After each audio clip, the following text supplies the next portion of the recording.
Hello and welcome to My Mom's Basement presented by Barstool Sports. I am your host, Robbie Fox. With me is my co host, Clem, and we are here to discuss Chapter 1 of the Book of Boba Fett. This is very exciting. Merry Christmas. Happy New Year to all the listeners. The final episode of 2021 for My Mom's Basement. Thank you to everyone who supported us, supported the YouTube channel. We finally hit 10,000 like Clem said we would. He told me I got egg on my face and all that. We hit it on Christmas Eve as well. So that was a nice Christmas gift for us. Thank you to the listeners for delivering that to us. And we're here to talk about a Star Wars show for the first time ever on YouTube. Also on the podcast feed. But, we never had the YouTube channel when we discussed The Mandalorian. Now we have to figure out how to hack the YouTube algorithm for Star Wars, even though we haven't figured it out for Marvel or anything else yet. So, thanks everyone. 10,000 subscribers. 10 and a half we're at already. I know. 10,600. We're almost at 11,000 now. Don't let the Basement Boys get hot right now. I mean, fucking, the head of our company, Portnoy, he's the biggest Star Wars guy in the world right now. I mean, shit, if he just like throws the Basement Boys a couple of crumbs, we'll be at, 1 million before you fucking know it. So I know he really showed us up going to Star Wars land on Christmas vacation. He made it there before you, before me, before Jeff, before Ken Jack, before Chris. Like every Star Wars fan at the company has been put to shame by Dave and Silvana. It's a double whammy too, because like my kids have never been to Disneyland, and Sienna's 7 years old, and it's at the point where it's like, all right, we got to take her soon because now AJ will actually somewhat remember these things. Mm-hmm. And then I have my 45-year-old boss riding the teakups like he's fucking 7-year-old himself. So, he's wearing a fire shirt too. Did you see his shirt? It looked like Millennium Falcon, like when it goes speed. And Silvana wearing a Book of Boba Fett shirt on release date. I said she earned points in the basement. Yeah, big time points in the basement. So, Amanda, you're welcome as well. You can come whenever you want to the basement. Girls are allowed in the basement, contrary to popular belief. That's never really an issue we run into in the basement all that often, but girls are allowed in the basement. That hyperspace shirt. I was with Large last night and we saw the picture. He goes, dude, that's such a sick shirt. And Large is a underrated Star Wars fan. So we both loved it. And shout out my guy. R2 got on Dave's head too, so I'm happy that Dave's an R2 guy like myself. I rubbed it in too. He texted me last night and he was like, he said, "Rise of the Resistance is the greatest ride of all time. You would die if you went on it." It's like, oh, thanks. Yeah, that was so messed up. Cruel.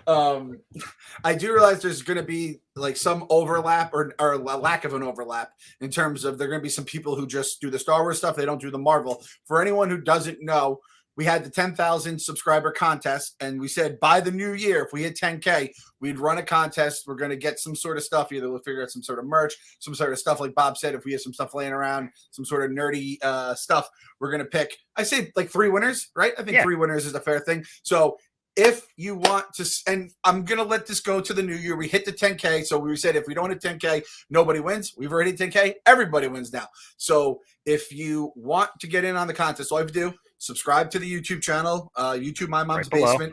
Yep, link right below.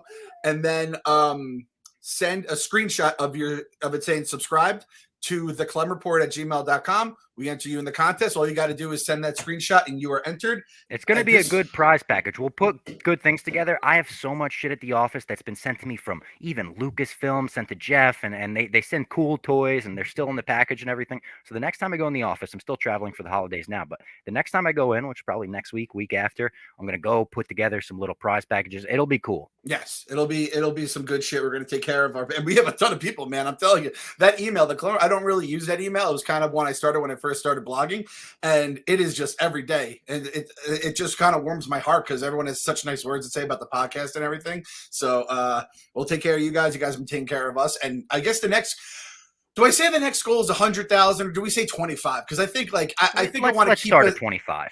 Yeah, let's start at 25. We won't go 20. We'll go 25. That's the next goal. And if by next year, I swear to God, if Portnoy goes to fucking Disney every Christmas, I don't even know what to think of the guy anymore. It's like he's got to bring me next time. I want to be like their kid, holding their hands in between at Disneyland. Bob, all right. So I have a Mets podcast, but then I'm on this like Star Wars nerdy podcast, and I have a fucking parenting podcast, and this guy is the one at Disney. There's something fucking wrong in the Matrix. And he's friends with Steve Cohen. Yeah, exactly. Well, that's what Friends. I think he's blaming Steve Cohen for everything that's gone wrong in his life. It's Steve Cohen and Brandon F. Walker are the 2 people that are wrong for everything that's gone wrong in his life lately. So, but you know what? Everything's right in our life because we're back, baby. We're back in those galaxy far, far away. Even if it's Tatooine, like you said, why we got to go back to Tatooine? You know what? We got some cool Tatooine. We got some cool stuff. Let's get right into it because we got a Yep. lot to talk about. From the date of the Mandalorian season 2 finale to the date of the premiere of Book of Boba Fett, there's 375 days in between. It made us wait over a year, and I think it lived up to the hype. I was very, very pleased with episode 1. I stayed up till 3 in the morning to watch it, of course, like the lunatic that I am. I woke up the next morning, watched it with my girlfriend. I watched a third time to prep for this. All 3 times, I was like, yeah, it feels good to be back in the Star Wars universe right now. Yep. So I'll be interested to see what you would say about this. I liked it. I liked how it kind of set us up. It gave us some of the past. We're moving on to the future. Kind of hit all those things. For me personally, I was very happy. It was a hard hit single. It was one of those things that was hard. It went right to the gap. I was like, could this be a double? Nope. But it's like I never had to worry for a second it was going to be an out. I knew this was safe. We're on first right now. Some people could say it was a double. That's fine too. But I'm happy. I feel like I think that's a good way to put it. Yeah. It wasn't a grand slam where you're like, that was something I've never seen before. I can't believe what we just saw. It was a lot of stuff that we're familiar with, right? Kind of the Western vibes that we knew from The Mandalorian. I think leaned into even more so for this show. We'll get into it, but there was 9 minutes and 20 seconds before the first line of dialogue in this episode. It's only about a half an hour show, so a third of it is just nothing. And that's very Clint Eastwood, Man with No Name trilogy. I think Robert Rodriguez likes to lean into that even more so than they did in The Mandalorian. So let's get right into it. Like I said, there's a lot to talk about in this episode. We start with some cool shots of Jabba's palace. They have one shot that is exactly from the same angle that they shot Luke's arrival in Return of the Jedi, which I thought was cool. And we see Boba Fett is in a Bacta tank. He is healing. He's got his eyebrows back. He had no eyebrows in The Mandalorian. He's all scarred up, but he looks good now. Tamora Morrison looking like a snack at almost 60 years old. And we get some flashes of Camino, where he was born, immediately. So you're like, oh, God, prequels. Oh, shit, this is crazy. We get some flashbacks of Geonosis right after his father gets his head chopped off by Mace Windu. He's looking at the helmet. It's a slightly different shot than the one they use in Attack of the Clones as well, which I thought was interesting. Yeah, it was a shot that they had never used before. And then the close-up shot was one where they went back and they had like a body double just film that part. And then in the first minute of the show, we get the answer to a question that has been on Star Wars fans' minds since 1983.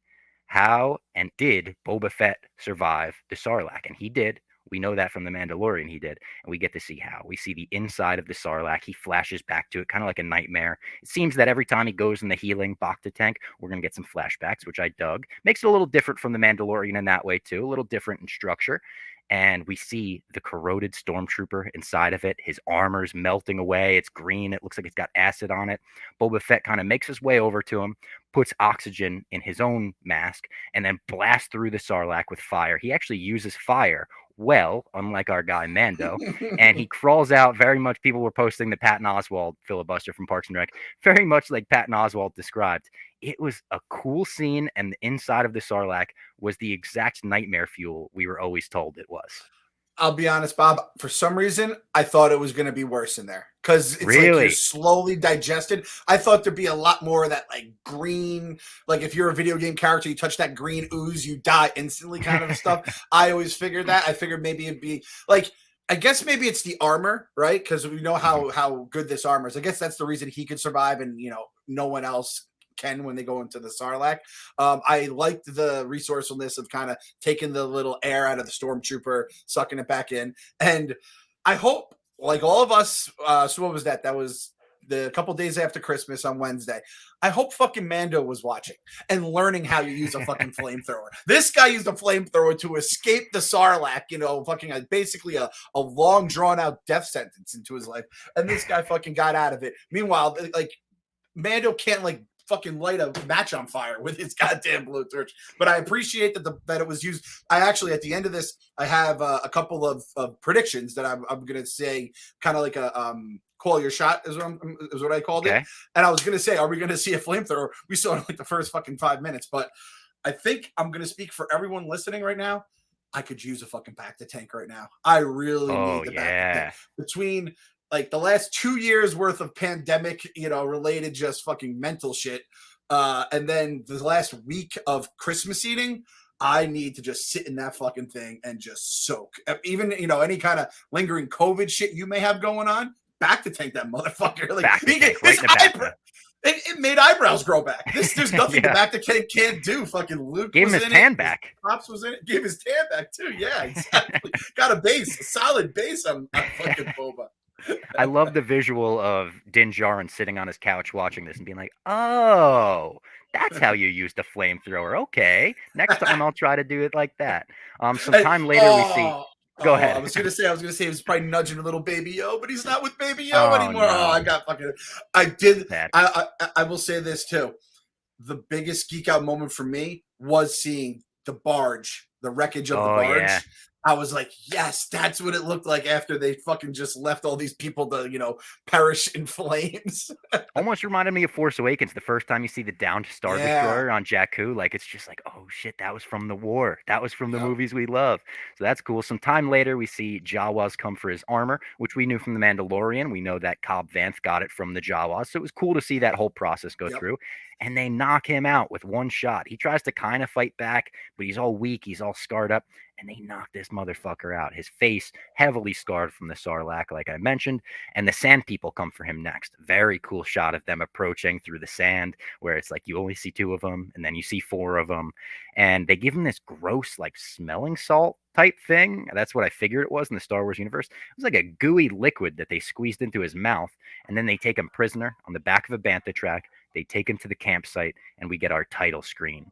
Book of Boba Fett, Chapter 1, Stranger in a Strange Land. No dialogue at all, but a very interesting intro scene and kind of stuff that we expected. I think the first time we saw Boba, he was in the Tuscan Raider garments and he had their weapon. So we got to figure out, how did he become ingratiated within their culture? Yeah, I forgot about that until after I had done some recapping on everything. I was like, oh, that's right. I forgot that's how we meet him, and he just starts clubbing motherfuckers with the bantha stick.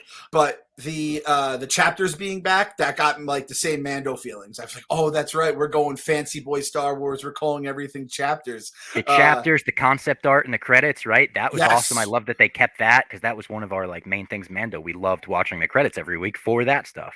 Yeah, that's how you keep us around. Either mid post credit scenes or some good art, which the art and the music, fucking. Mwah. I think it's the Yeah. same Shout out. music Yeah. Ludwig director. Göransson, same guy. Yeah, Ludwig guy. Again, that name is the perfect Star Wars musician. Like, they didn't have to hear. They're like, "Yep, you're hired." Like, there's two things Star Wars does: they do fucking music and they do crazy names, whether it's in the show or the people who do the shit. Also, Tuscan Raiders, all the sand people, they're such bad motherfuckers. They're so evil. And then we kind of got to see the other side of them last season where it's like, oh, they're just, trying to live and raise their families like everyone else. They made that motherfucker walk through the desert, man. That was some fucked up shit. I'm just like, damn, Boba, that was no bueno. Yeah, they're back to like they're not completely awesome. Mando got to kind of like talk through him or whatever, and like this one is like, yeah, it's gonna be a bit before they get used to him. The I have a request too. Oh It's a yeah. request. I don't know if anyone can do it. I need that. Basically, what they did in the opening sequence without any dialogue is they showed his not top 10. If it's like Sports Center, where it's just like, and it was just Boba just getting fucking clowned by Jawas, by Tuscan Raiders, by the Sarlacc, by the sun, by sand, everything. I mean, If in a someone could, second, literally by Tuscan Raider kids, they just beat the shit out of him yes, while he's tied up. exactly. Put that with the fucking not top 10 music in the background. That'll go super viral. I will make it go super. I have 10,000 YouTube subscribers. I will make it go super viral. So the Tuscan kid wakes him up. There's like one Tuscan kid that this episode kind of focuses on. Wakes him up. Bunch of kids beat him up with their gaffy sticks, and then the memories kind of flash forward for him. And I liked every time that the memories would go in and out. The screen would go kind of grainy. It had the green filter on it, almost matrixy. Yep. It was a cool way to show that.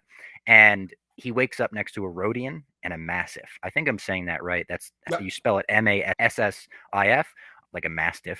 I guess that's like George being not very creative and removing one letter from a dog and being like, yeah, it's a Tuscan dog. He makes a little too much noise. The Mastiff attacks him, and Boba disorients it. He kind of like pets it. It looks like he felt bad for hitting it, and then he uses its teeth to cut through his shackles. They like tied his wrists up with rope, and then he offers escape to the Rodian. And that was the first line of dialogue in the entire episode. This is 9 minutes and 20 seconds in. He says, Rodian, do you want me to free you from your shackles as well? And the Rodian immediately kind of alerts people. The Rodian, whole episode, grade A douchebag. I didn't like this guy at all. He alerts the Rodians are Tuscan assholes. Raiders. Total assholes. Have we ever seen a nice Rodian?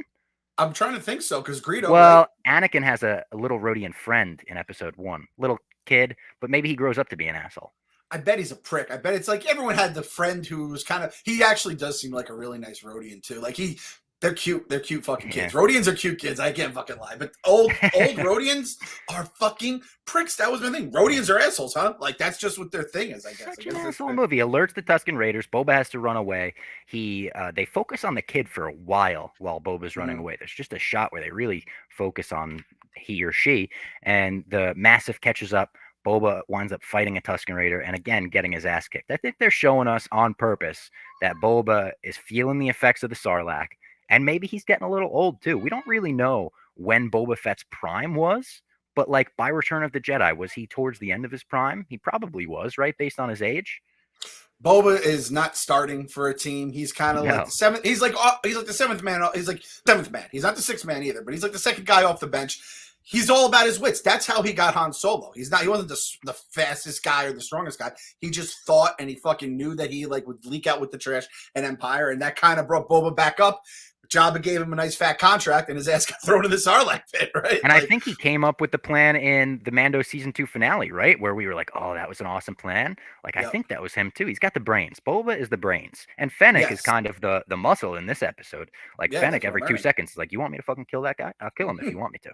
Fenick is a bad motherfucker. She's awesome. I love Fennec Shand. And like, I didn't think I would say that considering her first episode of The Mandalorian. She was okay in it, but it had Bobby Cannavale's son in it. And that was like the one episode of Mando that I didn't love. Bad. But now I like Fennec Shand. I'm like, all right, she's a damn cool character. She wakes Boba up in the back to tank, and we're now in real time. We're now in like post Mando. He's got Jabba's throne, and she says they're lined up to pay their respects, which I loved immediately because growing up, my mom always told me stories of her father going into Hoboken. Anytime he visited his mom in Hoboken, he would have to go pay his respects to the mob. And like, I don't know if he was very connected or if he just knew members of the mob, but it was told like, hey, Grandpa Delabella's got to go pay his respects before he could go see his mom. So as soon as they're like, they're lined up. Yeah, of course he fucking knew the Bob. I mean, you might be like that might have been the Godfather back in the day. Is that fucking who like Tony Soprano or his dad is like modeled after? Jesus. And like growing up, like his son would always give us like, oh, this fell off the back of the truck. Here's a couple Keebler cookies. Like, so yeah. I mean, my mom's side of the family might be connected to the mob. I don't know. Shout out Grandpa Delabella though. I don't want to make any enemies here on the podcast. We get a very cool suit up scene. We've never seen Boba suit up. We don't know how he puts the gear on. He has almost like a Tony Stark suit up scene. He has robots do it for him. They put the knee pads on, they put the wrist gauntlets on. And if you want to suit up in the best stuff available, you go to Cuts Clothing right now. You know, work attire's changed. You got to be comfortable. Boba Fett changed his attire. He went from a white jumpsuit to some nice silk robes made by Cuts Clothing. I bet he went for them because Steve Borelli, as we've told you, makes the most comfortable, buttery soft clothes in the world. Their shirts, only shirt worth wearing, especially on a flight. I always mention that because it's true. Anytime I fly, I want to be in the most comfortable stuff I have, and that is Cuts Clothing for me. So if you go to cutsclothing.com/basement right now, you'll get 15% off your order. There's daily deals, site-wide exclusive offers. Cuts Clothing, CUTS clothing.com/basement. You'll get 15% off, the only shirt worth wearing, and then you could suit up like Boba Fett as well. You might not have the robots to put it on, but you don't need them. If you say 15%, that money then goes towards your robot budget, and then you could have robots dress you. And that was a fucking move right there. I'm just like, all right, so this is where Boba is now. He has like one thing is to take another guy's throne. He shot Bib Fortuna, who I mean, he was ready to die. He was good. His heart was going to give out if Boba's laser didn't do it for him. And then he's out there getting dressed by fucking droids and just looking. That fucking again. That room was cool too. We'd never seen that part of Jabba's castle, but it almost was like Thrones-esque with the banners and like the sunlight peeking through. It was very cool. Yeah, definitely very cool. And we love the Boba, the old school look of his armor, but I do like the cleaned look, but it still has its dings in it. It has its charm, its character. The only thing is, I hope, you think that's Jabba's old bedroom that he's in? Like, that's like the Oh, master might be. bedroom? Yeah. There's probably so much dried up Jabba come around everywhere because he's such a little fuck. Like, he's a creep, right? Yeah. Jabba, Oh, Jabba pervert. would have Yeah. Jabba would have been canceled. I mean, look what he made Leia wear in the fucking Return of the He Jedi. He basically had is canceled. You can't say Slave Leia anymore. You got to say Jabba Slayer Leia. I bought the slave on Fortnite, Boba Oh, the Fett ship, Slave one? the slave one, and it said Boba Fett's starship, and I'm like, Yeah. that's the motherfucking slave one, don't you? And I'm like, oh yeah, that's the thing. But yeah, I mean, between the dancer, he has like chained up, he has Leia dressed in the bikini, Jabba very problematic, but I'm also guessing he has a lot of like gross shit around his room. I hope like those droids clean that shit nice and spick and span for my guy Boba to be, sleeping there every single night. Like, definitely got a new mattress. Got to get a new. Oh, This isn't yeah. even an ad. There's no Casper or anything or whatever the hell that our mattress company is. But you got to change mattresses, like new sheets. You're not even washing them. New sheets, everything. No, Oh, when throw Jabba all was the there, old sheets out. Yeah. all the old sheets burn those motherfuckers. The rugs, anything that he might have like slugged on, left his slime on, it's got to get out of there. And I'm sure if there's any Huts listening, they'll be like, "Don't you say slugged on? You guys are slugs. That if you Do you slug think we're on going it, to see it's no Hutts in this bueno." show, by the way? I think there's a chance. He's got to have Oh yeah, relatives out there. We know from the Clone Wars there's a Hutt clan. So I think it'd be kind of cool if we saw a Hutt like, hey, you came for my uncle's throne or something. I think, like, I'm sure Grandpa Delabella had to deal with, family members from other factions of the, underworld. There's definitely going to be. I'll be absolutely shocked. I'm going to throw that in the Call Your Shot presented by Barstool Sportsbook.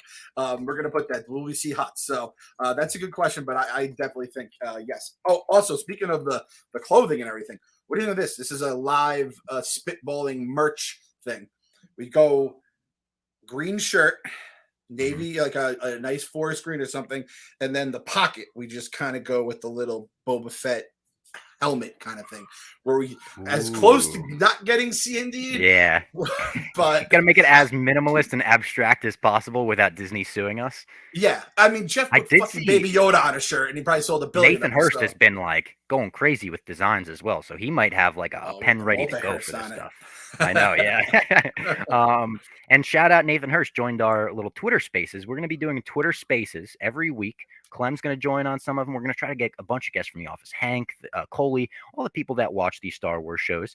And it's just a little half an hour discussion the day of the episode, like at 8 o'clock, the day the episode comes out. I'm going to hop on Twitter, just a tiny little discussion, not necessarily as in depth as a podcast like this, but it's fun for the day of. So make sure you check that out next week. I was trying to figure out like why spaces are so great for like things like this, and it's so you can talk about it without being like you spoiled it by tweeting something out. Everyone can have And their you conversation. could bring people in, which was very cool. I didn't Yeah. realize that, but like we did listener questions where people could just join the conversation and stuff. It's very cool. Bunch of aliens bring tributes and offerings to Boba Fett. We see one type of alien species from the cantina where they're like, my friend doesn't like you either, like the pussy face they call him in Pussy Blue face, Harvest, right? We see a Rodian come in with a Wookiee, or not a Rodian, a Trandoshian come in with a Wookiee rug. And Boba's like, I used to work for that guy. That's kind of weird. Like, kind of funny that like I heard it was a bantha. I heard it was a bantha rug. I thought it was a Wookiee rug. I texted Jeff. I was like, was that a fucking Wookiee rug? Because it made me be like, is that one of Chewbacca's fucking relatives or friends? It made me worried. I hope it is a bantha rug. His name was Doc Strassi, and he was played by Robert Rodriguez. The little mention of Boba formerly working for him made me think maybe we'll see him in the future. Maybe he'll be like Carl Weathers' character, but for Boba Fett. I don't know. Boba mentions he needs a protocol droid because he can't understand some of the aliens, and I was immediately like, you need a protocol. I know a guy who's got very tiny arms. I think we were both right all over that because you texted me. I was thinking the same thing, and it would be very Star Warsy to have that all come together, right? Would be kind of nice. And then the mayor sends his assistant. It's a Twi'lek. He was expecting the mayor. Boba and Fennec were both expecting the mayor to come pay their respects, pay their tribute. And he's like, what the hell? And this guy asks for a tribute himself. He's like, oh, there must be a misunderstanding. Like, I'm just here to welcome you, and like, I'm here for a matter of tribute. And Boba has a great line where he's like, I'm the crime lord. He's supposed to pay me. What is he talking about? Like, he's so confused with Fennec. And Fennec, once again, is like, do you want me to kill him? And Boba's like, no, he works for the mayor. Just send him on his way. And they say his tribute is he could leave unmolested. That was the line. And I was like, ugh, that makes it sound even worse. The way that word is used outside of the Star Wars universe makes it seem like, all right, you're lucky you got out of there unmolested. I think like leave with your life would be almost too aggressive, and leave unharmed wouldn't have said enough of a point. Unmolested, it's like we could rough you up, like obviously molest is a whole thing, but we could really, really rough you up here. We'll give you a couple swirly in the back. Yeah, we'll stub your toe. We'll make it so it hurts just as much as a stub toe, or we'll swirl your ass up. The mayor, we don't like this. This is like obviously this is a different universe, so we don't do the sus list here. The mayor is number 1, 2, and it's De Blasio. What a dumb fucking move, too, you fucking idiot mayor. Like, there's another criminal order. Let's piss this one off that used to be a bounty hunter and survived the fucking sarlacc. Especially you don't know him. Like the mayor doesn't know Boba, and he's already like kind of disrespecting. That's crazy. Then they told him, they were like, if Jabba was here, he would have fucking killed you. He would have fed you to the menagerie. They said. How about fucking getting called Lord Fett too? Woo! That was nice. Lord Fett sounded cool. If you became Lord, like say Grandpa Delabella leaves his throne to you one day and you become Lord Fox of Hoboken, what would be like if someone gave it to you as a tribute? You're like, all right, this person's in good with me. Like, is there anything in particular where you're like, all right, Arizona green tea? Bring me as much Arizona green tea as you possibly can. I want to stock up. I want to be in a Bacta tank full of Arizona green tea. That wasn't even a hesitation. Hey, listen to the sponsors. Your ad goes here. You guys want to sponsor? Would be like, oh no, it should be whatever the fuck is. Mine would be the 3-color Christmas cookies, or they're not the Italian cookies. The so red. What is that? Red, yellow, and green. Yeah, and it's like they're a little fancy, right? Because they're like a step up in terms of your regular cookie. Find them at weddings and stuff, like the on the nice table, those are delicious. And you always get like a box of them where there's like only 1 or 2, and you're like, oh, I gotta savor this.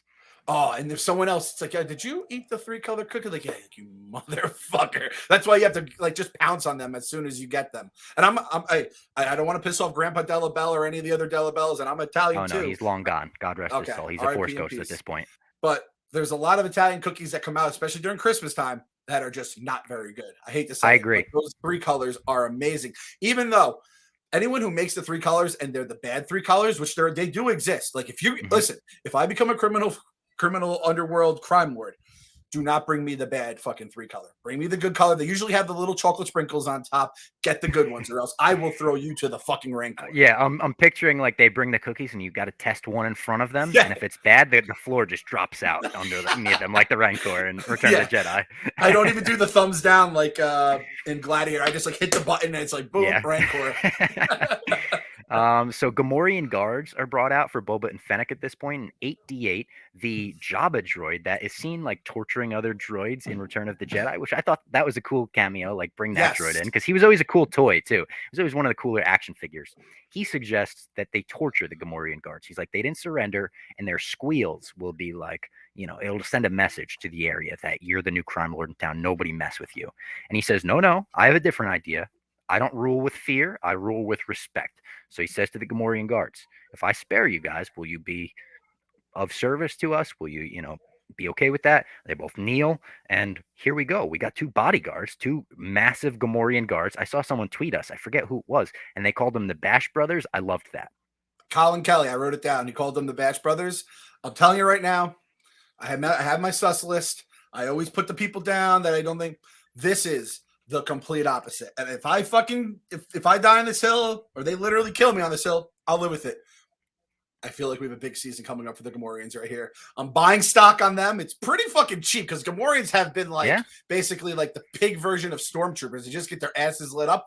These dudes riding for their boss and fucking like willing to just fucking die. They bend the knee though. They say, hey, you're the new boss. We're going to ride or die for you. I could not be more on these motherfuckers. And plus, didn't Favreau tweet out a picture of a Gamorrean before this had come out? So I feel it was before Mando season 2, and that was because of, I think, the premiere of Mando season 2. He goes to the Gamorrean fight, which was even like another cool way to make the Gamorreans like a little more interesting. Oh god, they're fighters like this, like they get in a ring and people are betting on them. Gamorrean guards, very much like Tuscan Raiders, made much better by Dave Filoni and Jon Favreau. Buying all the. So are you riding with me? I'm riding with these Bash Brothers. Totally riding with you. Yeah. I kind of like the idea of calling one of them is an MMA fighter named Frank Trigg too, who's like an actual fighter, and that's why he's such a big dude.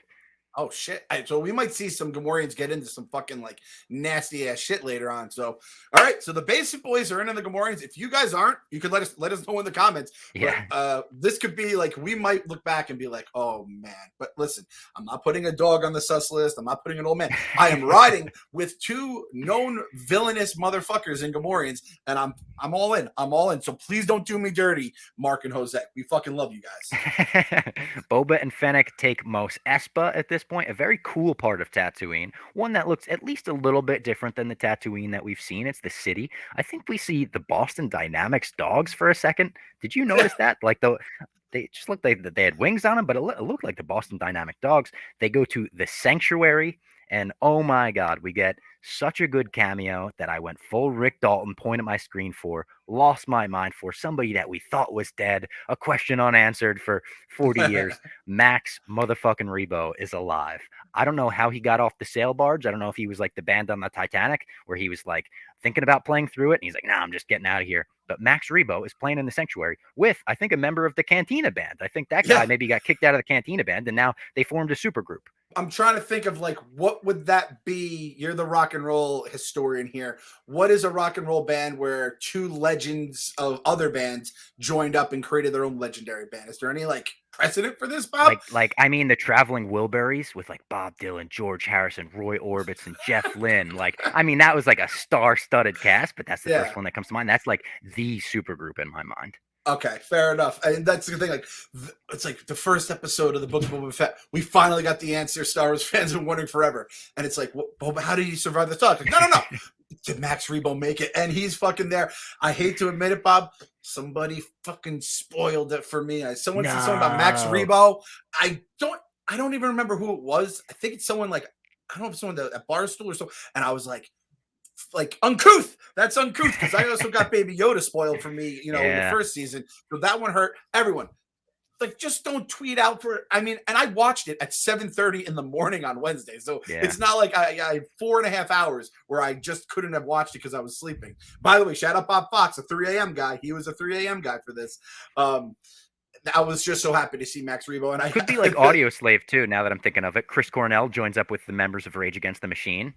There you okay. Yeah, that's a good one. So Max Rebo's Chris Cornell. yeah. They're here to meet with. Oh, go ahead.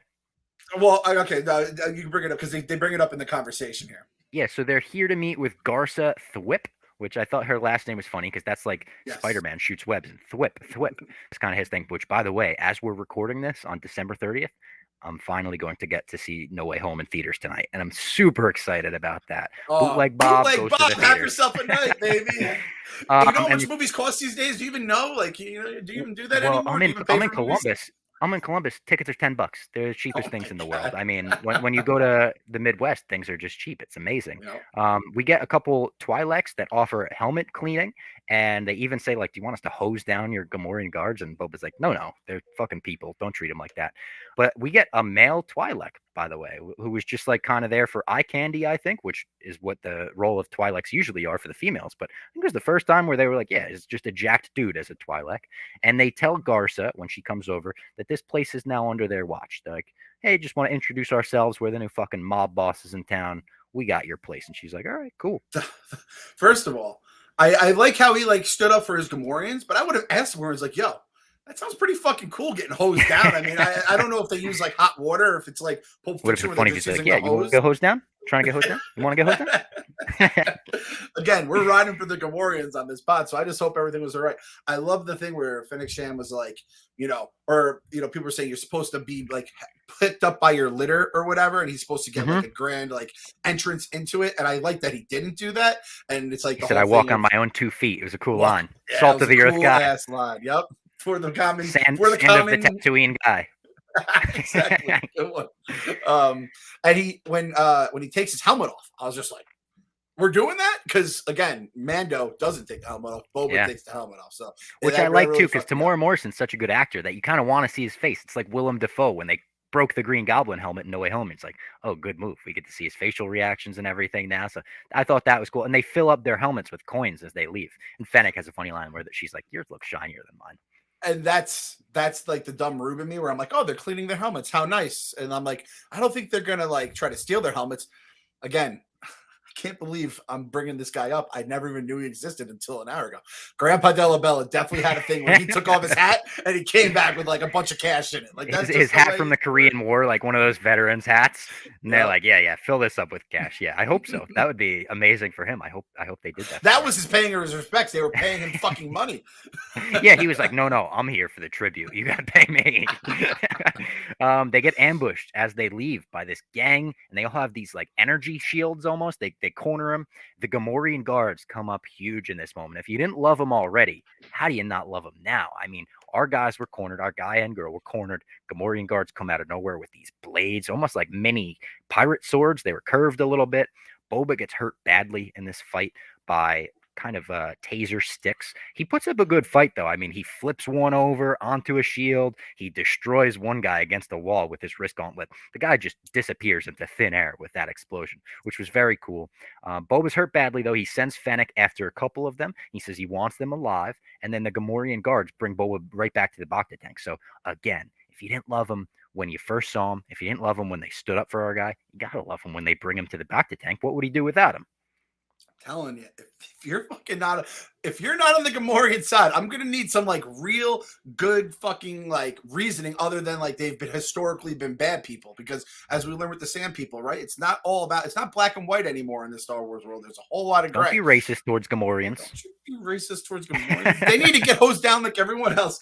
When fucking Boba's missile just like disintegrated a guy, I'm like, oh, that's what we're doing. Like, okay, that fucking missile. The little, what were they called? Like the tweeting birds the whistling or whatever? birds or something? The whistling birds. If those had disintegrated a bunch of people, I would have said it was worth the money that Mando paid last season. Those things were so fucking overrated. I'm learning.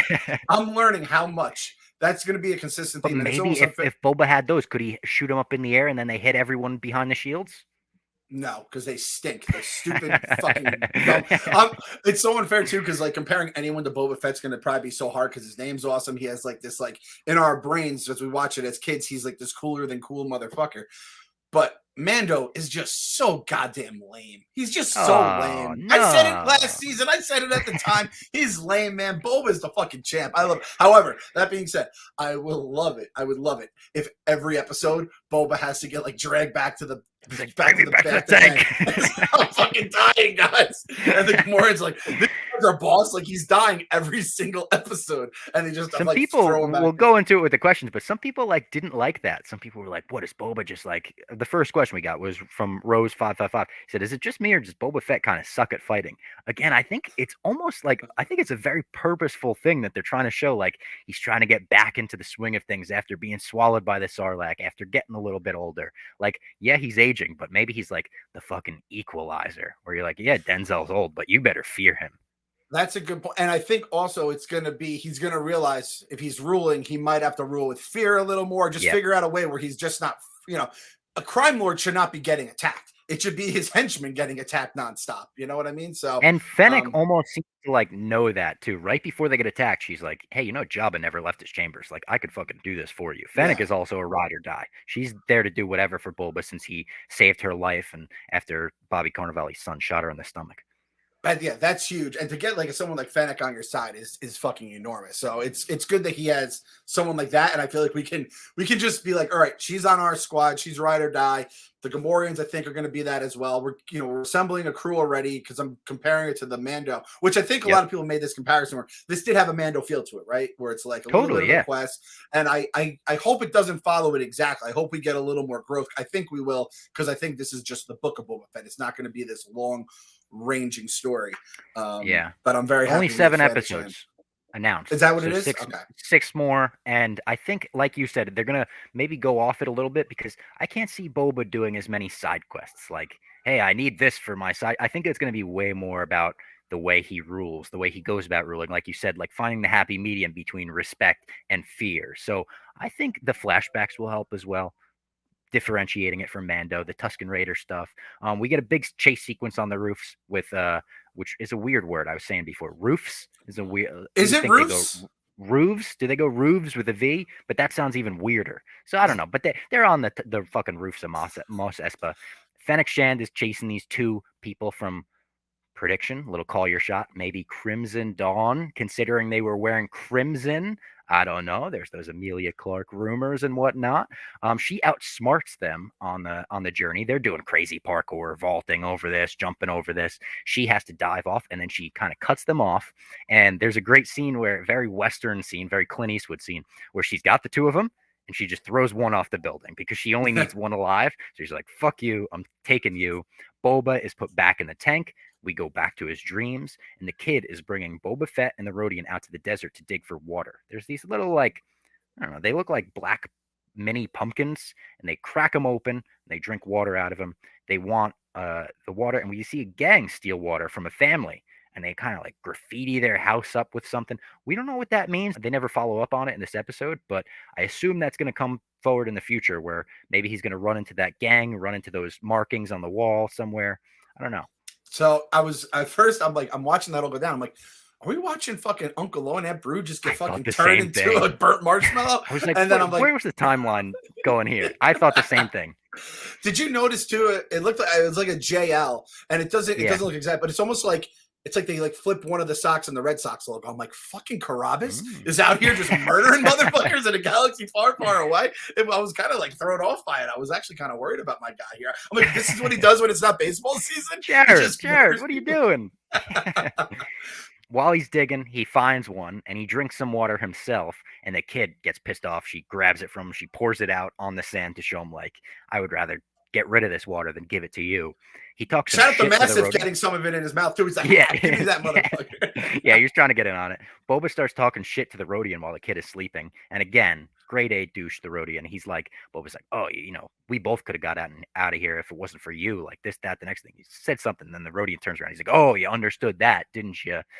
And then the Rodian. He's a cunt. I'm saying it. He's a cunt. We've already pulled the C word off. Episode 1. Well, luckily, he doesn't last much longer. We're not going to see him in episode 2. The Rodian digs. He finds a claw, kind of like Jurassic Park-esque. You're like, what is that? Big monster comes out of the sand, kind of looking like Goro from Mortal Kombat. I said he's got 4 arms. He's standing on his back legs. He eventually stands like a minotaur, which I thought he looked cooler when he stood like that, actually. And he has a very scary face, super scary monster. He kills the Rodian, kind of stabs him through the sand, and then he goes after the kid because the kid kind of stabs him in the foot, and Boba Fett saves the kid. He gets on top of it with a chain, ties it around his neck, strangles him, and then they bring back the monster's head to the Tuscan Raider camp. And the final shot of the episode, which I thought was really good. A lot of people, wanted or expected a big stinger or a big, oh my God, shock. Because in the Mandalorian season 1 and season 2 premieres, we did get something big, but we didn't in this. It was just the Tuscan Raider leader went over to him. He gave him his own water, and Boba took a sip. And we see, like, all right, that's how he earned the respect of these Tuscan Raiders. Now it's time to learn to fight like them, learn to track like them, get within their culture, and we're going to see how he became the Boba Fett we saw in the Mandalorian season 2. I thought it was a subdued ending to the episode, but very good. If you don't look at it in the context of you're expecting something big, I liked the symbolism of, like, all right, you killed that monster, you're one of us now. Yeah, it's setting us up for more. Again, it's that hard hit single right into the gap. Could have been a double for some people, but I'm completely fine with it. I don't want to say expecting a big reveal, but I kind of had it like, oh, and then when it was over, I was like, oh, all right. So I guess that's how we're rolling, but completely fine. I'm looking on Wikipedia right now, which was always the most fun thing was when Ken Jack would go on Wikipedia and we'd see if they had already updated all the new characters we had met in the Bad Batch, right? So I'm looking to see if I can get the name of this fucking Goro monster, but the Goro monster was pretty sweet. I looked for it and I couldn't find it. Yeah.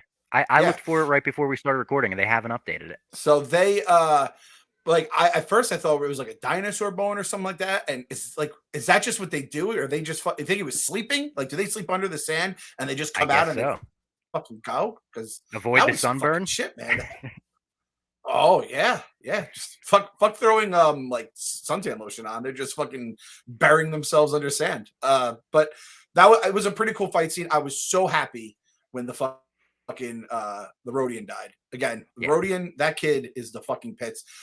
I'm gonna admit. All right, and that was Boba out me the jobs when Leia does it. I would have liked a different death there. I can live. We're in Tatooine. I know this is all part of it. We're going to Jabba's castle. We're living a bunch of shit. Give me a different death though. That's all I would have asked for. That was like a little nitpick, but I think that's a fair one. Let me say this about the death before you go on, though. A little skip forward to the call your shot. Do you think there's any chance they showed us Boba on the back of that thing, strangling it and kind of like holding it like he's reining it in? Because we'll eventually see him on top of a dinosaur, like we saw in the holiday special, the first time Boba Fett's ever on screen in the cartoon. That would be fucking craziness. A little holiday special callback in showing in us like, Boba Fett knows how to ride these crazy monsters, these huge creatures. Yeah.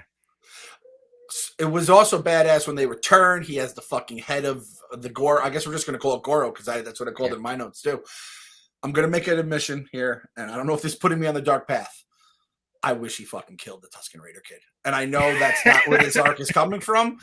And my guy Anakin killed them all because they're like animals. Yeah. I killed them like animals. As soon as you see the dog, you got to think of that scene, right? Emo Anakin just murdering the dogs, and you being like, whoa, what did they do? And there was a little massive, I think, in Mando. And Mando, like, petted it and got along with it famously. So it was kind of cool to see it come back here and Boba was dealing with his own way. But that little kid now, I think we're going to learn to love the kid. We're going to learn to love like the leader of the Sand People, whatever his deal is. And even Sienna was watching with me. I go, all right, kids, who wants to watch Star Wars with Daddy right now? Because it was 7:30 in the morning and I had no interest in parenting at that time. So Sienna watched it. And when the Sand person that kicks the shit out of Boba, she's like, oh man, that girl is awesome. So I'm officially in canon right now on this podcast saying that was a girl. I think Boba and that girl are going to have like a little, like a duo side mission where they're going to have to beat the shit out of some people at some point. So I think the kid is a girl actually. And I think we maybe saw her in the Mandalorian or in the Book of Boba Fett trailer. We saw this kind of like biker looking chick. And I assume they're going to skip forward. And it's going to be like her as an adult, and Boba maybe will put it together who she is. But I think, if I'm remembering correctly from the trailer, she had like very pasty white skin, and it would make a lot of sense because she was covered her whole life by the bandages, by the Tuscan wraps, right? For her to kind of have like a very pale complexion. So I think there's a chance that lady is going to come in later, and there's got to be something more to that kid. They focused on the kid just a little too much for that person not to be a player in the future. Her ass should have been grass too. Like, there's no reason that kid survives unless there's a reason for it, right? Have you ever seen what a Tuscan Raider looks like? I've never seen what it. I don't think so. I don't think we've ever seen their face. That might be a big reveal for this season, as they like show you what the Tuscan Raiders look like underneath. I'm already all in on the Gamorians. I do feel like between last season of Mando and then this episode, we're going to learn to like Tuscan Raiders. I'm not willing to put like my soul on the line for that. I already have the Gamorians riding on that. But two famous, like 10-year-old or 10 years ago, me would have been like, are you out of your fucking mind? You're trusting Gamorians and Tuscan Raiders? Either of them is crazy. So, but I'm putting it out there right now. I'm ready to embrace both of them. Gamorians are already like basically my best friends. They're fucking family with a different last name like Grandpa Delabella used to do. The other ones, we'll see. Oh, and by the way, speaking of names, how about the person that tweeted us, the dry cleaners? That is Clem and Bobby's Dry Cleaning. Yeah. How funny was that? As on Boba Fett Day, no less. It was crazy. It looked like, in Breaking Bad, like the vacuum shop. Like, that's our vacuum shop, our secret little recording spot. We do have some fan questions that I think we should get into before predictions. We'll end the episode with our predictions. First one from Stanzi. He says, do you think they'll go back and forth between past and present for Boba the entire season? Personally, I don't think so. I think we'll kind of get to the point, and I think the last 2-3 episodes will probably just be the main Boba storyline, if I had to guess, but I could be wrong. I have no necessarily reason to believe that, just what I feel. I'm with you. I don't think we go further back. I think at this point, the flashbacks, we're starting with the Sand People. I don't think we go. I would love to fucking dabble in some other shit because I think I'll take as much young Boba as I can get. But I don't think that's going to happen. But I'm with you. I think like by like episode 3 or so, it's like, all right, we're caught up. We know what happens with the Sand People. And then as we once said in WandaVision, like we can now fuck the planet. We're going to get all the things. We're going to learn why we've been building up this entire story. So yeah, I'm with you on that one for sure. The next one I put on as much for the question as his Twitter name, which is Fuzzy B. Lumpkins. Just made me laugh. I was like, It's a that good sounds one. like it could be a member of the Max Rebo band right there. He says the thoughts on the structure of this episode. He thought it was very Mando-esque. He said, will this help or hurt the show by essentially being Mando's baby brother in terms of layout and style? Or do you think it'll help moving forward? I thought this was interesting because for me, the structure was a little different than Mando in terms of the flashback. Half the episode was flashbacks and stuff. But his point is very true in that layout, style, it's very similar. You get the same vibe. I think it'll help because I don't think it's going to be like a Mando baby brother throughout. But I think to get people in, I can't imagine anybody that enjoyed The Mandalorian not liking Book of Boba Fett. I feel like it's so similar that they almost like garnered all of those fans as if they didn't have them already, but Yeah. made everyone feel a little more comfortable with Book of Boba Fett with that style that we're familiar with. Yeah, and I do think it's like an aim small, miss small style too, because I think if it goes off, if it's not great, if like you're doing a story and it kind of starts losing its way, as some of us believe happened in the sequel trilogy. I'm not going to say everybody here, then you're fucked. But if you're kind of doing these little one-offs like Mando was, now the thing is, Mando, I couldn't even tell you if Mando was good or bad because every time I was like, I don't really care. I just like, oh, look at that little green guy, he's so fucking Yeah, cute. So we don't have like, anyone cute in this. Yeah, they're gonna need to discover that's a like a big little baby eraser. Jabba in the background of the palace. Like, oh, what is this? Someone left a baby Jabba. There is a baby Jabba in the first ever Clone Wars. They made a movie to kick off the series, and it's focused on like let's get baby Jabba back to his family, and it's his name is Stinky, and he has bad breath. I you're the one who said, "Will we see a baby Wookiee or something?" And I was like, "Holy Yeah, shit, that would be the cutest thing ever." I if I had to guess, I don't think we'll get a baby or anything especially cute because I don't want to fucking go on the baby yo corner there because then they're going to be expecting us Star Wars fans will be like, "Where's the cute baby? This fucking is worst season ever." I'm gonna say I think the Gamorians are gonna serve that role as like the fun guys that we kind of rally around. that would be fun if they had like a little comic relief by the like middle of the season, like somehow through Yeah. physical comedy or something. It would be very cool. Our friend Sam Lauderdale, who gifted you a sword, Oh wrote my in, guy. and he said, "How could the Amelia Clark stuff even work if Han is Harrison Ford and not the younger version during this show?" So what he's referring to, there's some rumors that Amelia Clark could be in this show. It all stems back to War of the Bounty Hunters. I believe we talked about this on the podcast a little bit, a comic series where they brought Lady Kira back. And basically, her kind of storyline was that when Han was frozen in carbonite, Boba Fett had him. She stole him from Boba. So they established a little rivalry between Boba Fett and Crimson Dawn. Now, the attackers that attacked Boba, they were wearing the color crimson, as I mentioned. So I think there's even more possibility there. One of them had facial markings under their mask, you could see. And I was thinking, like, Dryden Voss, the original leader of Crimson Dawn, had facial markings. Is that like some kind of tribute to him or something? I don't know. So Sam is saying, how could that work if by Return of the Jedi we know what Han looks like, and he doesn't look like Aldenreich or whatever his name was. He looks like Yeah. Harrison Ford. I don't think it's too far a stretch because I read about this, and Amelia Clark was playing a 20-year-old Kira in Solo. In this, she would be 40. This is about 20 years later. In real life, Amelia Clark is 35. I think it's more of a leap for her to play a 20-year-old than it is for her to play a 40-year-old. I think it's Yeah. especially like Amelia Clark, if you think about her as a human, I don't think she's going to look very different in 5 years. I assume she's probably going to look the same. Most celebrities do, right? So, like, I don't think it's too big a struggle. And I would like to see her show up because even though you and me aren't the biggest Solo fans, I think it would be cool if Dave Filoni kind of Clone Wars that too. And he was like, you know what? I'm going to make everything a little better. I am fully prepared for the end of this entire Mando, Boba Fett, all these bounty hunter shows. They're gonna like save the fucking sequel trilogy for me. I'm 100% ready for that, and they're gonna do it with Solo too. I will say I hated Solo for the most part, but like I liked her character. I liked the idea of a lot of the stuff. It's just everything else beforehand and like during it I despised. But I'm 100% fine with it. And by the way, are we saying the mayor sent that group of because he's like I don't know. you might get another delegation. Is that the other delegation he He got? he did say that, and that's a decent point. We have seen the mayor, by the way. I saw some people speculating who's the mayor, who could it be. Yeah. I was even one of them. I said, could it be Cad Bane from Bad Batch and Clone Wars, who we love, like the little Western guy? That's like my number one hope for the series. I would love to see him in live action. But in one of the trailers, we saw kind of the weird, like hammerhead alien, and in the closed captioning, it calls him the mayor. So we do know who the mayor is. It appears to be a new character. I think we'll meet him next episode. That's my prediction for the next episode. I think we should definitely have like a sit down between Boba and him just to establish what that dynamic is going to be like and who really runs Mos Espa, you know?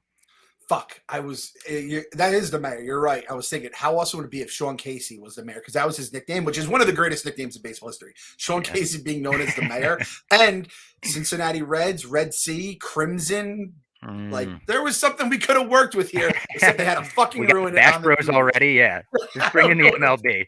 I'm giving fucking baseball singles as my analogies. Yeah. So, but I also got to shout out my guy Sam Lauderdale, because not only did he give me a sword like a goddamn gentleman, and he's a great fucking, he's a good dude. He's always riding the sports book, and he donates a shit ton of money to St. Jude. That's his foundation. But he's also a mystery dozen partner of mine, because he's like, dude, he'll watch the dozen, and as soon as the mashups, he's a mashup fucking savant. So as soon as it goes, he'll like make it write his guess to me, and he's like 99% accuracy. So he is. I have his number. If I ever need it during the dozen, I have fucking ready. But either I've gotten better at mashups, or like too early in the game to kind of like have as a lifeline. But it is nice to have someone out there. So if there's any other fucking people that are really good at certain parts of the dozen, you let me know, because Team ZD, we're going for the crown. I hate to bring that up, Bob, but we're going for the crown now. I know, yeah, we just lost the crown. It's unfortunate, but yeah, we're not even going to talk about it. The final question from Dan Roosevelt, and this was a good one. This will lead into our predictions, because this is basically a prediction question. He said, who is the biggest original trilogy character we are going to see? And it's a great one. I think the odds, if we set odds on the Barstool Sportsbook, would be best for the bounty hunters we saw on the Imperial like bridge when Vader's like sending them all after Han Solo. So I think Dengar, who's all wrapped up in the stuff, he's like the human that has the wraps on. I think Bosk, the Trandoshan, is like, how can you not bring Bosk in? Just because you brought in Trandoshans, if you just put one in that yellow jumpsuit, we're all going to know. We're all going to think that's cool. We're going to know they have history in the past or whatever. Jeff seems to think we're going to see Han. And that surprises me, because I'm like, that would be fucking crazy. He said, listen, Harrison Ford is on set right now for Indiana Jones 5, and they're clearly doing de-aging for that. They have all the set photos. He's got a bunch of dots on his face, which mean they're going to do the little deep fake thing like they did for Luke Skywalker. Yeah. They even hired the guy who made the Luke Skywalker deep fake better. They were like, oh, you made that better? We're hiring you. So Jeff seems to think we're going to get a de-aged Harrison Ford, which would fucking blow my mind. But my answer to this question is going to be Bosk. I think Bosk is the biggest original character we see. All right, so I'm going to go up the board a little bit here. We're going to try to make some money, like a plus 600. Going with a droid. We fucking C-3PO. Where are we standing right now post the Battle of Endor, right? Like, we don't know. Yeah, They're there. They're dancing. There. Yep, right? They're all dancing around. We don't know what happens next, right? So, like, fucking... I figure every Star Wars character ends up on Tatooine once every like 2 fucking months, as it is, right? So they're all going to come back. 3PO definitely has a condo on Tatooine at this point. That's right. And there was in the post credits or in the credits, there was art where there was like the head and it looked like 3PO. It was the head of a fucking protocol. Would be funny if we get a little cameo and Boba's like, we need a protocol droid. Like, let's go to the fucking protocol droid store. And they go and they see 3PO and he's like, definitely not that one. As an asshole. Yeah. So that would be good. And then call your shot. So our predictions for Mando, for Book of, I keep calling it Mando, for Book of Boba Fett season 1 as a whole.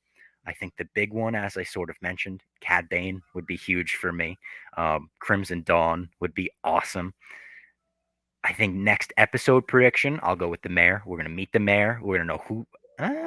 I'm going to say maybe we'll meet the mayor and he'll be like, no, I didn't send those people. So it'll be in our minds like, did he send those people? Did someone else send those people? And by the end of the show, maybe he rides a dinosaur. Oh, you're calling the dinosaur. That's a long shot. That's the one you're hoping for, right? That's the plus 1,400 or something. Like we get a holiday special shout out. Yeah. That's the one close to your heart. I'm going to say, we kind of touched on it earlier, there will be a Jabba family member, a cousin or closer. So we're talking Jabba, a Hutt relative, cousin or closer. We're not going like third fucking cousin from his sister's aunt's fucking brother. No, we're talking someone that might even have the Hutt last name. We're going to get a pod racing. If we don't get actual pod racing, we're going to get either a pod racer or some sort of a reference, because I believe most That's a great call. is where the pod racing happens in fucking Phantom Menace. I And love that. Even if we saw it in the background of like it's on the TV in the sanctuary or something simple, I would just be like, oh shit, that'd be very cool. I like and that it's for you, prediction. Bob. I did that for you because I fucking Yeah. hated that movie, but I know it's all the people that grew up with that as like a childhood movie. I hope it happens for you guys. I truly do. And then my last one, a few people asked if she's going to come around. We're going to get Omega. We're going to get Omega. The people who didn't watch Bad Batch don't know who she is. She's basically like Boba's sister. I don't. Almost, It's like yeah, some clone twin. shit. Like she's the only other unaltered clone of Jango Fett. So like Yeah. Boba, Boba is the unaltered clone. She's the only other one we didn't know about her till the Bad Batch, and she was a fan favorite too. Like she was one of those characters where we were all like, they're gonna be carrying this kid around all the time. Is she gonna get Yep. annoying? And she really wasn't. She's actually a really good character. So I like that as well. And I'm gonna throw out another prediction. By the end of the season, we will see Din Djarin and/or Cobb Vanth. I think we're going to get either Timothy Oliphant or we're going to get the Mandalorian himself join up with Boba. And then it's going to be like, you know how the end of Mando season 2 was a lead into this? I think the end of this season will be a lead into Mando season 3. So this kind of perfectly Yes. fills the gap between them because it is going to be like a while before we get that. And in a way, yes, I want it right now, but it's kind of nice to have a break off Mando because season 2, that felt like it could have been the ending of the series. So like Yep. coming back for season 3 is going to feel like, all right, this is a restart. I think they're probably going to maybe try to retake Mandalore in season 3 or something. Him and Bo-Katan are going to have that rivalry over the Darksaber. Hopefully they bring Boba back in that as well. I'm excited for all the Star Wars we got in the future. We got Obi-Wan's show this year. We got some more animated stuff on the way. We got Andor coming out soon. It's a good time to be a Star Wars fan. It's a good time to be a Star Wars fan. I actually hope if I had to choose between the two, I kind of want Oliphant because I love that episode with him, and I just feel like there's so much. I just like that character. I dig that character. I think there's some fun shit him and Boba can do together, especially with the armor that was on the line at some point. And so Boba yeah, knew he had it too because I rewatched The Tragedy right before I watched Book of Boba Fett because that's like the big Boba episode, obviously, where he armors up. It's directed by Robert Rodriguez, and when he asks for the armor, he's like, "I'm here for the armor that was taken off Cobb Vanth on Tatooine." So like he knows Cobb was the one that had it, so that would be a cool confrontation. and you know what? We're gonna do it. We're gonna open up the comments right now. Put in the comments your biggest prediction. That's like a little bit more fun or a little bit more of a long shot that they think or hope will happen. Put it down there, and then guys, fucking talk to each other. We're gonna dive into the chat. That's Yeah, one we'll thing get the in the YouTube. comments. Yeah. Yeah, we're getting into the comments for sure. And again, hit the subscribe button, all that kind of stuff. Also, got to shout out the people. I'm gonna figure out how to do this on Spotify. I'm shouting out all the subscribers that gave us 5 stars on the the podcast app on iTunes. We got DWicked 25, Anthony Longo, and Sarah Melikian were the last 3 that I saw. And Sarah, best Barstool content, period. That's a great review. Thank you. Hey, part of my take. Tell me how my ass tastes. We're number 1, baby. We're the best in Sarah's world. Yeah, sorry, and that's all that matters. We just got to be the best in somebody's world, right? So that's right. Thank you to everyone who left the 5-star reviews. Please keep leaving the 5-star reviews. Tell your friends, oh, come watch the Book of Boba Fett recaps. We're going to talk about the Book of Boba Fett recaps every week. Easter eggs, breakdowns, everything. Subscribe. Grandpa Delabella. Grandpa Delabella's in the mix. All that's that. our hashtag. Hashtag Boba Delabella. If you made it to the end of the episode, you want to let us know, tweet at us, tweet at Robbie Barstool and at the Clem Report. Hashtag Boba Delabella. That's how that's our little two L's in both. It means of the beautiful in Italian, which is pretty nice. Pretty Boba, nice. Beautiful, all right. Beautiful Boba. We will catch everyone next week in 2022 for what I believe will be the first episode of My Mom's Basement in 2022 for the Chapter 2 recap of Book of Boba Fett. Thank you to everyone for tuning in. Hope everyone had a great holiday. Happy New Year. We will see you next week.